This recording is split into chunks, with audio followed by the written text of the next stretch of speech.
Tem mais coisa que dá para fazer, Ronaldo? Tem. Vamos ver aqui, ó. Já ouviu falar em sangria de freio?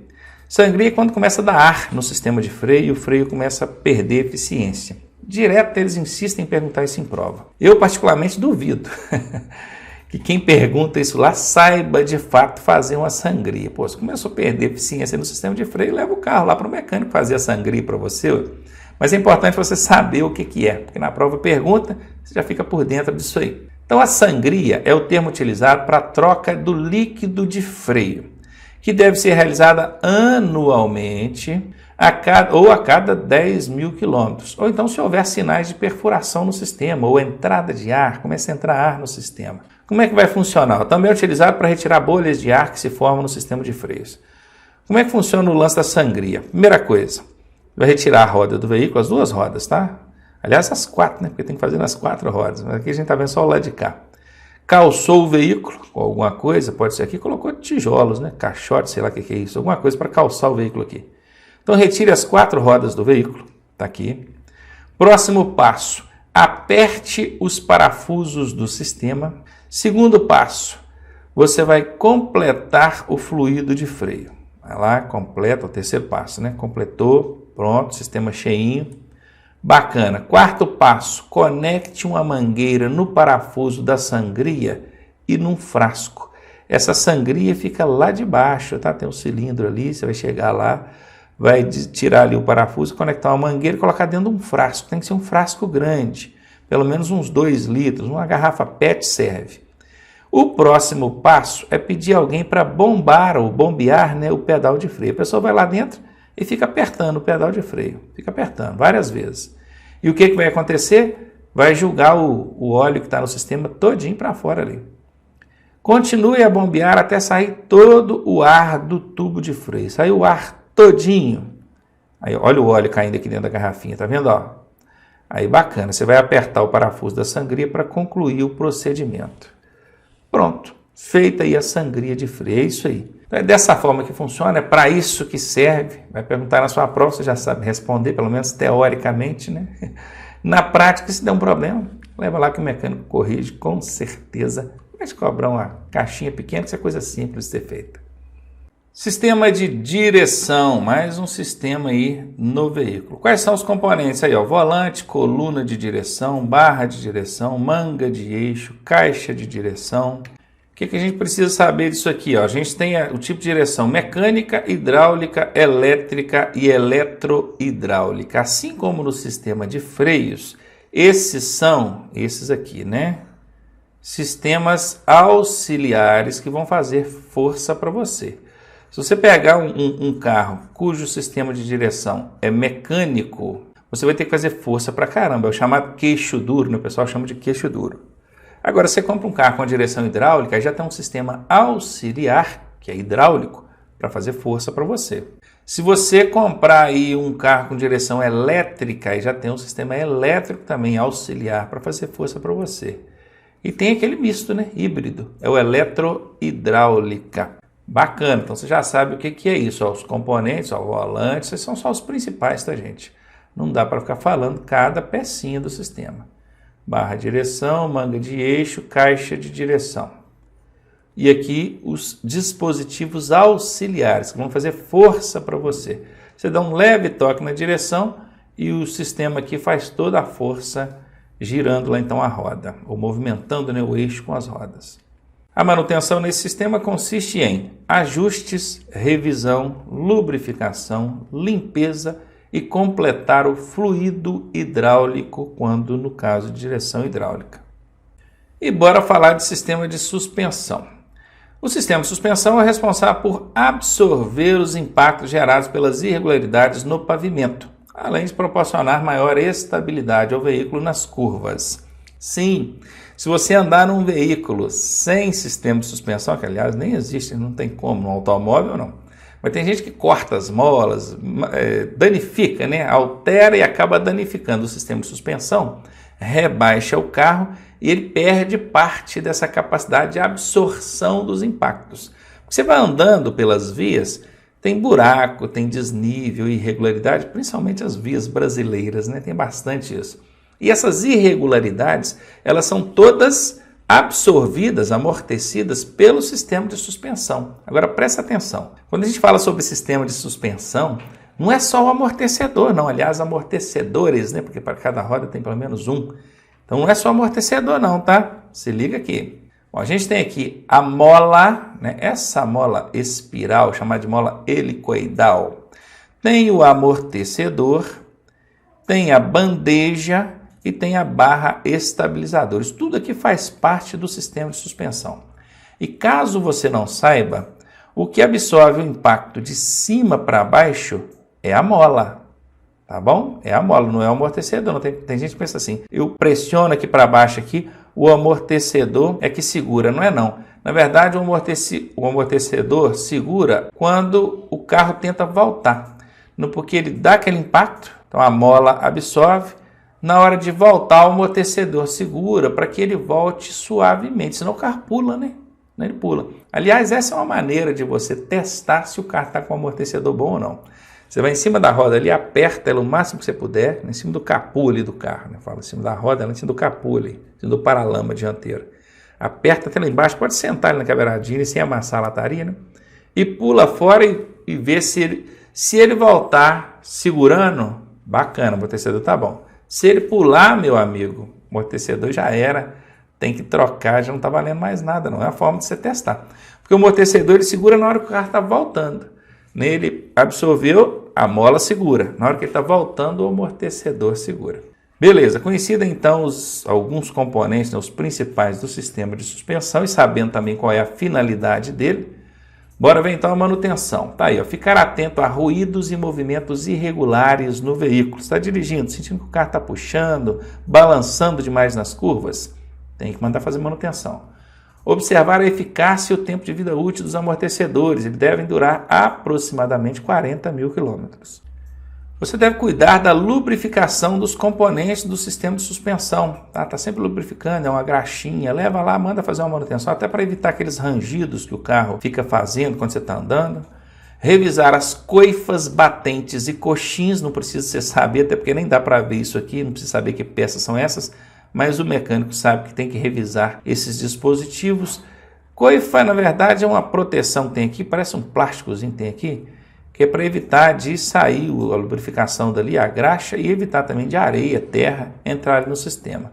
Batentes e coxinhos são coisas ali de borracha mesmo, para segurar, amortecer um pouco o impacto, não deixando ferro pegar com ferro aqui. E que mais? Verificar possíveis quebras nas molas, tem que estar olhando aqui as molas. E por fim, observar o desgaste nos pivôs. Tudo isso é o mecânico que vai fazer. Se você tiver conhecimento, souber onde fica essas peças, saber verificar, você pode subir o seu carro no elevador. E, obviamente, um elevador de oficina, né? Claro. E observar. Como a gente não tem um elevador em casa, e dificilmente você vai conseguir entrar ali debaixo para ver, então leva o carro na oficina, sobe ele no elevador da oficina lá e o mecânico já está lá e ele olha para você.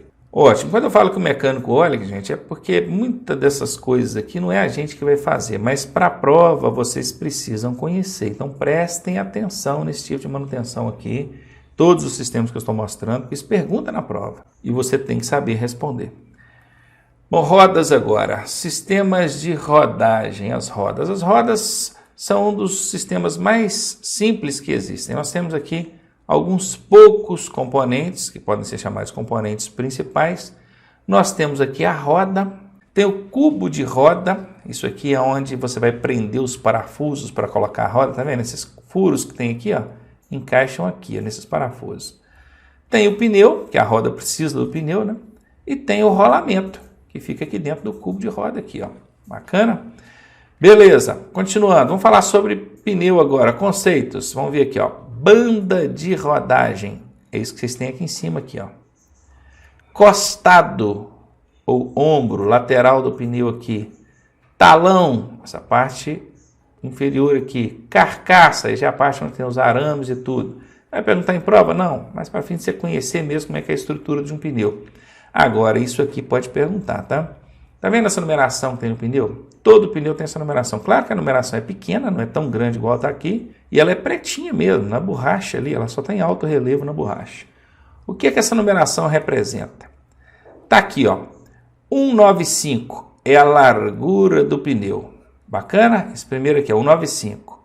O 55 é a série do pneu. Normalmente o borracheiro pergunta, você quer o 65, o 75, o 55? Qual que você quer? É a série do pneu e ele vai determinar isso aqui, ó. Ó, viram aqui? A distância entre a roda e a banda de rodagem aqui. O R é para dizer se o pneu é radial. Hoje em dia você vai encontrar pneu radial para colocar em veículos, tá? Em automóveis. O aro já é o 16. Quando aparece lá, aro 16, é isso aqui, ó, dimensão. Seu aro é 18, fica aquela roda grande e o pneu fininho. Se o aro é 18, né, vamos botar um aro 19 aqui. O que vai acontecer com a série aqui? Ela vai diminuir, o pneu vai ficar mais fininho. O índice de carga, isso aqui não significa que ele pode transportar 87 quilos, não. Isso aqui tem uma tabela de referência, tem que olhar na tabela de referência para saber o índice de carga. E o V, que é o índice de velocidade, também tem uma referência para você saber qual é o índice de velocidade conforme a letra que aparece aqui, ó. Então, ó, então tem essas informações aqui na lateral do pneu, já sabe para que cada uma serve agora, prossigamos. Ainda falando de rodas, sistemas de rodagem, a manutenção mais básica que existe nesse sistema é a calibragem. A calibragem é dar a pressão adequada de ar para o pneu. Se você coloca pressão demais no pneu, se o pneu fica muito cheio, a pressão alta, ele desgasta o centro. Se você coloca pressão de menos, anda sempre com o pneu murcho ou semi-vazio, ele vai gastar as laterais, os ombros aqui, ó.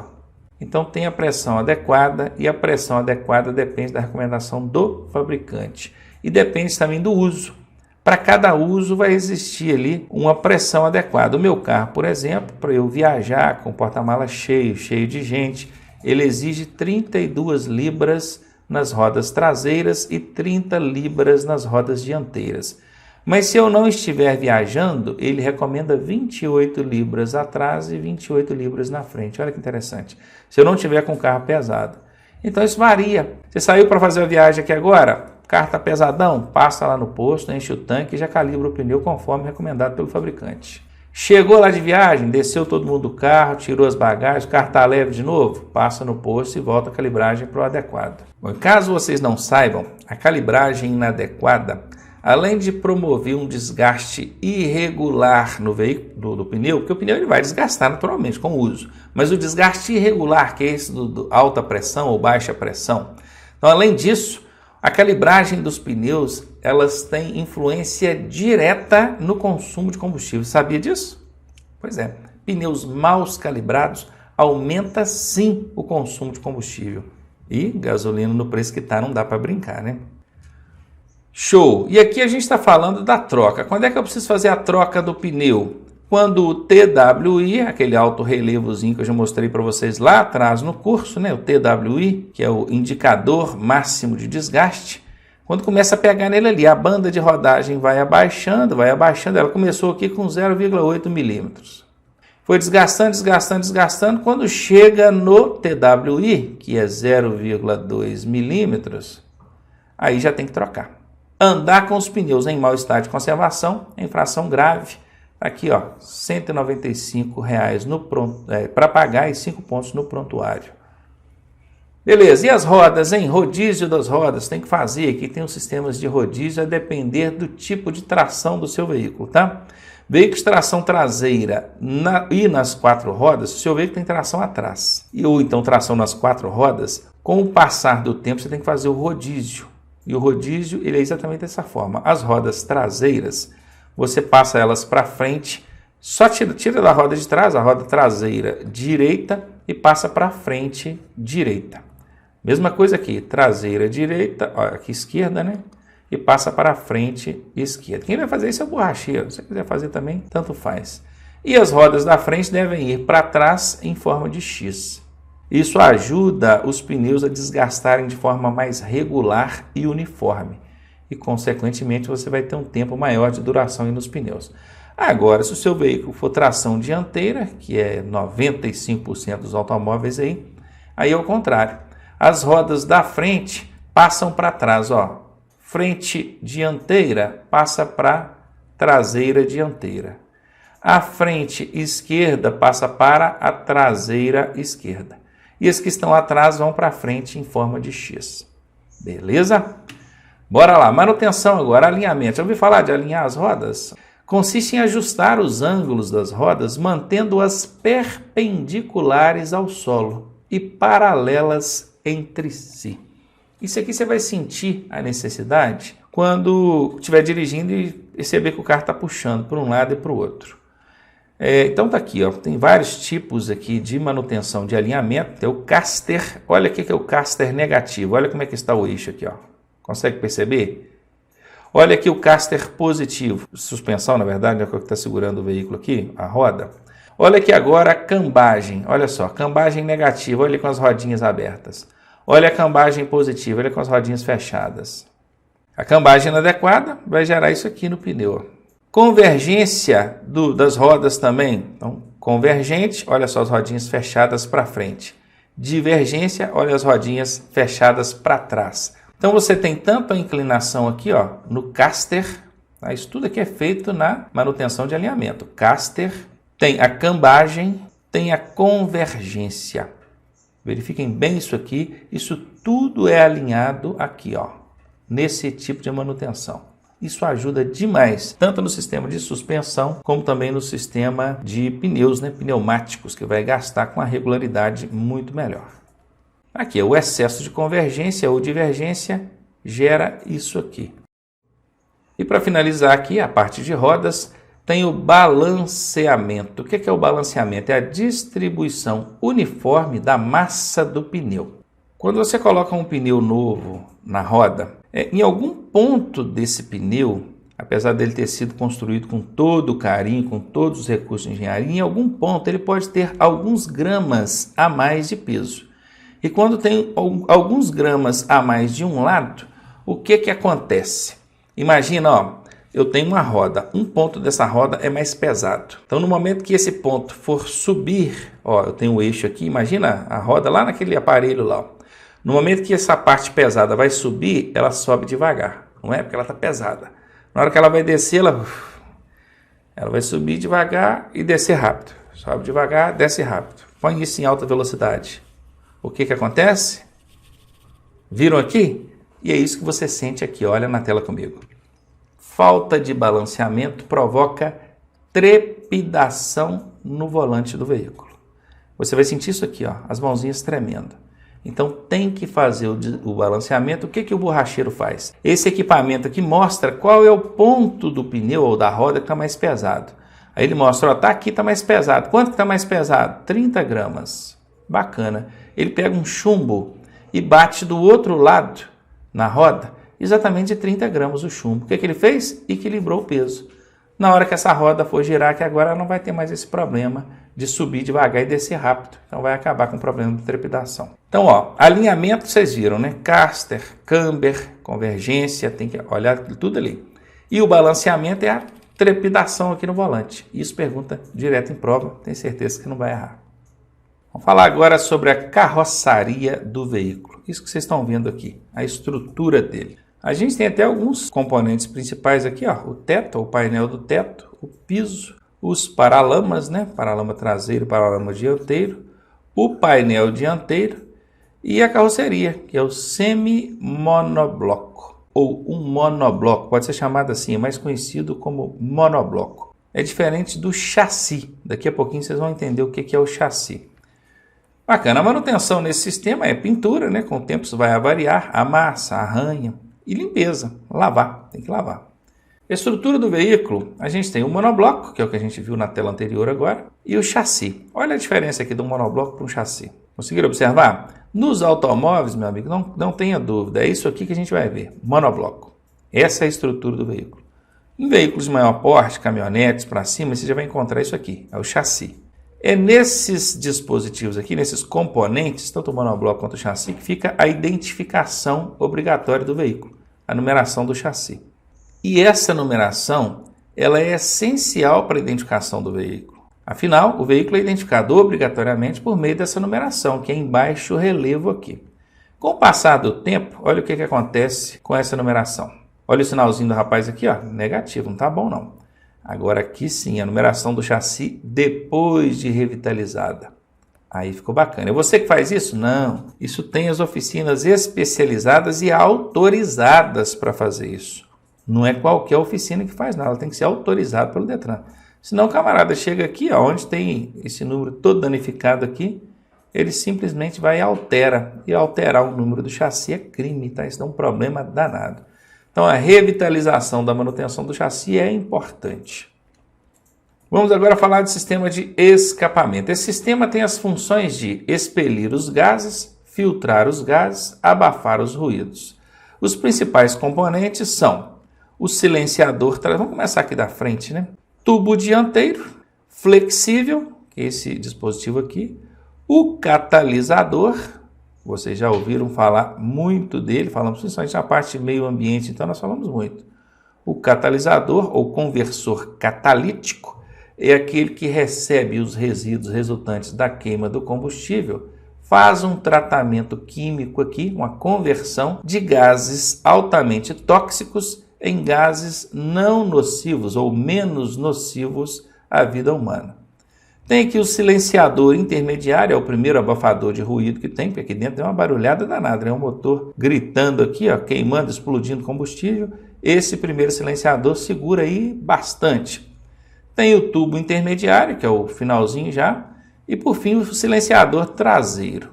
Esse aqui, hoje em dia, nos automóveis, você tem nesses dois dispositivos, o silenciador intermediário e o traseiro final aqui, você abafa praticamente 100% dos ruídos. Você anda com um carro hoje, o que você escuta são os pneus pegando no chão, no pavimento. Porque o motor mesmo você praticamente não escuta trabalhando. Por quê? Porque esses dispositivos abafam praticamente todo o ruído, 99% do ruído gerado do funcionamento do motor.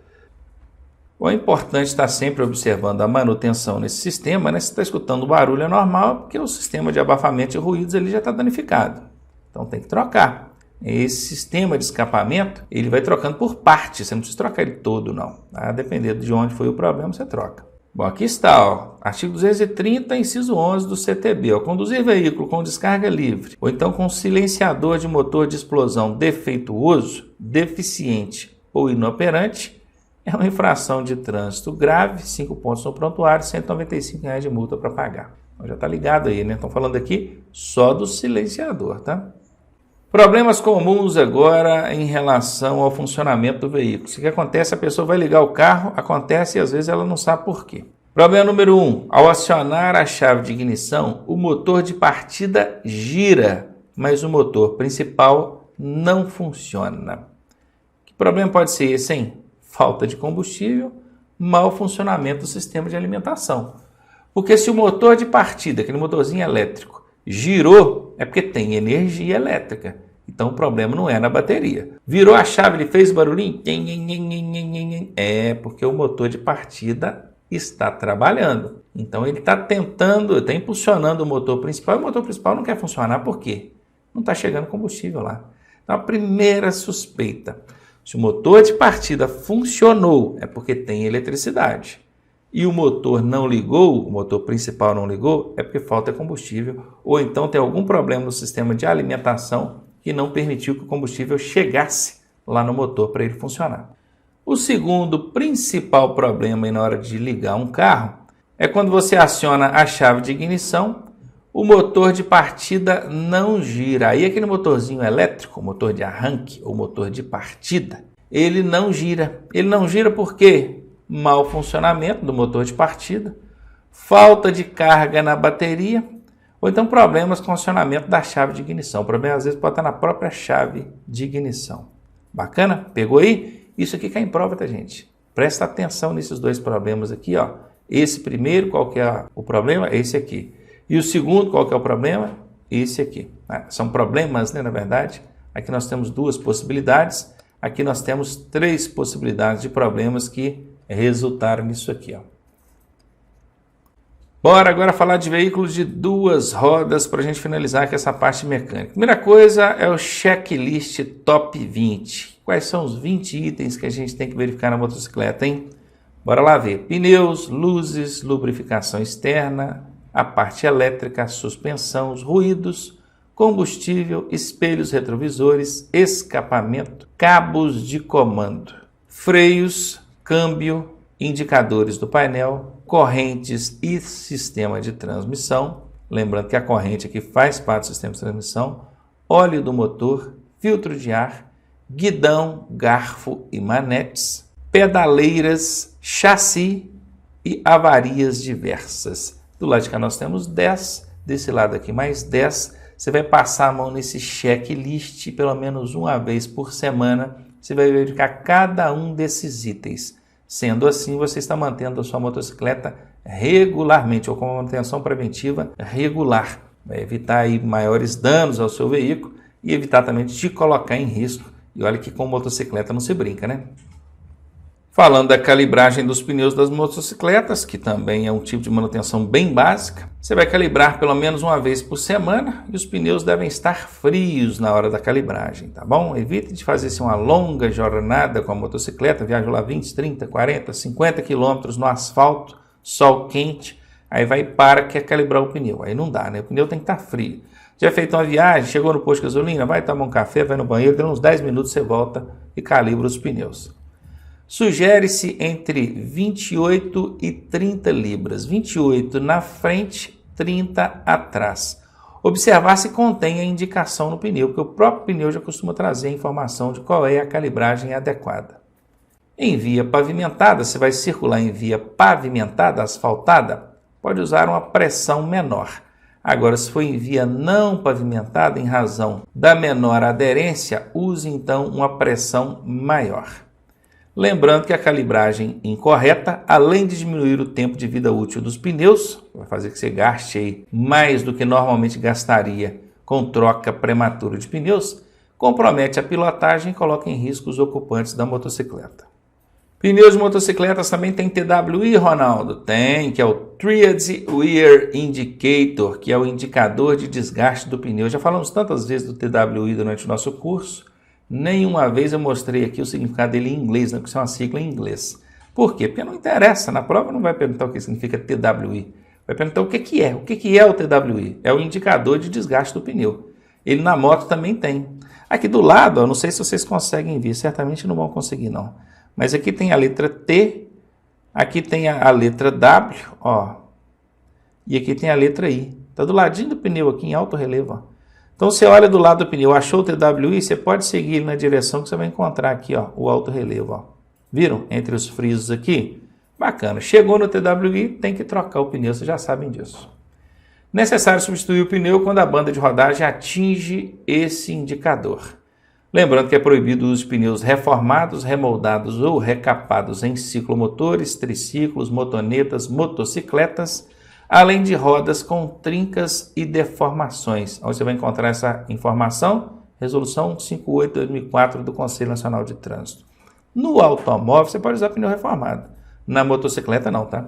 É proibido. Fica ligado nisso aí. Funcionamento. Vamos observar então a questão do funcionamento. Lanterna traseira, placa de identificação e a iluminação da placa, obviamente. Setas traseiras. Na frente, você vai observar farol e setas. Então, verifique se estão funcionando, luz alta e baixa, e se estão ajustadas corretamente. Verifique se elas estão todas funcionando, as setas aqui. Lembrando, meus amigos, que motocicleta tem que andar com farol aceso de dia e de noite. Andar com o farol apagado, mesmo que seja por motivo de estar queimado, vai te dar uma multa gravíssima e suspensão do direito de dirigir. Então, não brinca com isso não, tá? E a manutenção aqui também, na parte aqui de correntes, kit, coroa e peão, vai acontecer da seguinte maneira: limpeza do kit, ajuste da corrente e lubrificação. Nesse momento aqui ele está limpando. Você consegue também fazer o ajuste da corrente, tem o lugar certinho para você fazer o ajuste, e lubrificar. A corrente lubrificadinha, ela vai evitar o desgaste prematuro, vai evitar ficar fazendo barulho e ruído na motocicleta e você vai ter um funcionamento muito melhor. Lembrando que a corrente, falta de lubrificação na corrente, interfere no consumo de combustível da motocicleta também, tá? Não esquece disso não. E aí, o que acharam da parte mecânica? Bastante coisa, não é? Pois é. É aquilo que eu disse. Para quem tem o primeiro contato, estranha. Às vezes acaba não gostando, porque é muita coisa que ele não conhece. depois que passa isso tudo ele já esqueceu muita coisa. Então a minha sugestão é que você assista pelo menos umas 3 vezes, não só pensando em fazer a prova, mas para conhecer mesmo. Depois que você assiste umas 3 vezes essa parte de mecânica aqui da matéria, você passa a entender melhor, as ideias começam a encaixar e você põe a gosto.